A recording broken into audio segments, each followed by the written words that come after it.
सभी को जय श्री राम। आज हम लोग टॉपिक स्टार्ट करने वाले हैं क्लास 10 से रिलेटेड, ठीक है। और जिसमें हम लोग मैथ पढ़ेंगे। तो मैथ में जो हम लोग पढ़ेंगे वो पहला चैप्टर ही आपका है, जिसका नाम क्या है, रियल नंबर, जिसको हिंदी में बोलते हैं वास्तविक संख्या, ठीक है। तो वास्तविक संख्या क्या होती है, संख्या पद्धति क्या होती है, संख्या पद्धति को कितने भागों में बांटा गया है, ये सब हम लोग सीखेंगे। तो ध्यान से देखिएगा, और अगर आपको समझ में नहीं आएगा तो कमेंट बॉक्स में भी डाल दीजिएगा या कमेंट कर दीजिएगा, ठीक है। तो पहला हमारा स्टार्ट होता है नेचुरल नंबर, जिसको हम लोग बोलते हैं प्राकृतिक संख्या।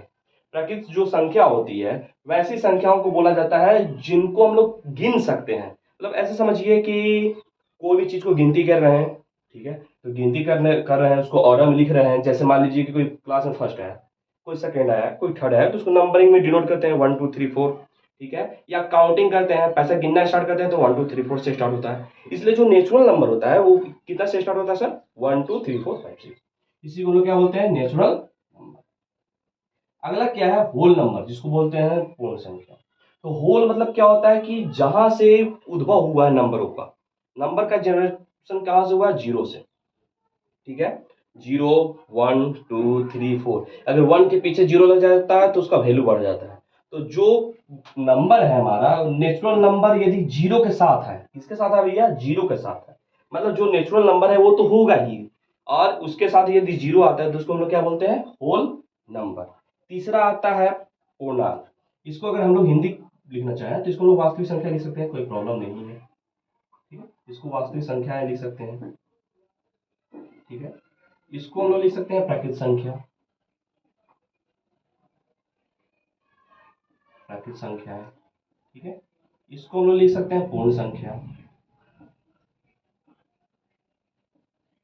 ठीक है। इसको हम लोग लिख सकते हैं पूर्णांक,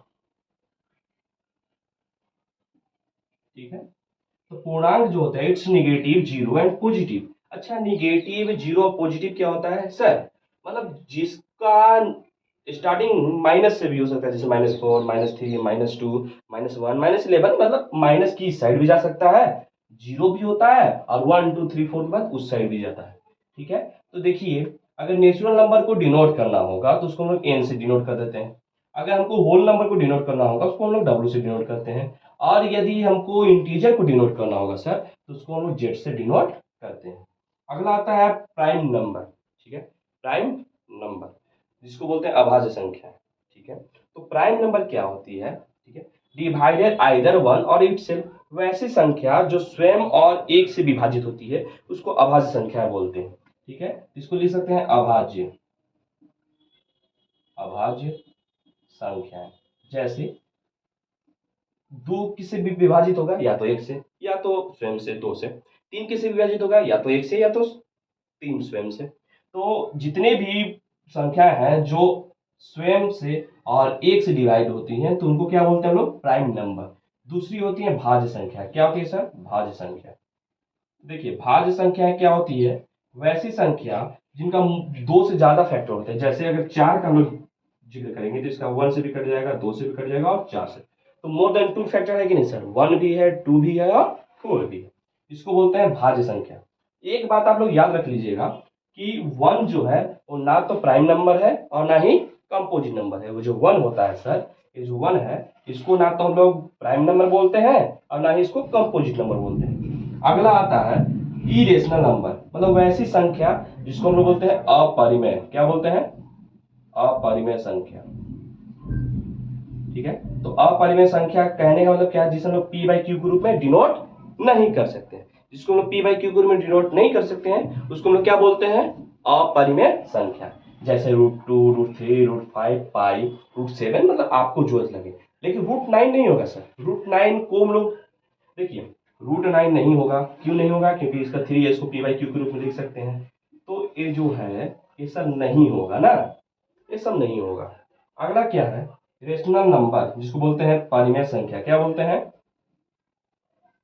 परिमेय संख्या। तो परिमेय संख्या क्या होती है, जिसको हम पी बाई क्यू के रूप में लिख सकते हैं।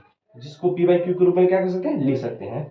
जहां पर पी एंड क्यू क्या है सर, पूर्णांक है। और क्यू का मान याद रखना है कि कभी भी जीरो नहीं होगा, कभी भी क्या नहीं होगा, जीरो नहीं होगा, ठीक है। तो नीचे हम लोग का कुछ नहीं है तो क्या रहता है 1, कुछ नहीं है तो क्या है 1, कुछ नहीं है तो क्या है 1। तो इसको बोलते हैं हम लोग परिमेय संख्या। ये था आपका चैप्टर, ठीक है, जो चैप्टर हम लोग स्टार्ट करने वाले थे। तो पहले हम लोग टॉपिक के बारे में जान लिए कि आखिर क्लास 10th में जो रियल नंबर है वो क्या क्या है, क्या नहीं है, यही सब आपको सब देखना है। अगले लेक्चर में हम लोग धीरे धीरे एग्जाम्पल के साथ बनाते हुए हम लोग एक्सरसाइज की ओर बढ़ेंगे। धन्यवाद।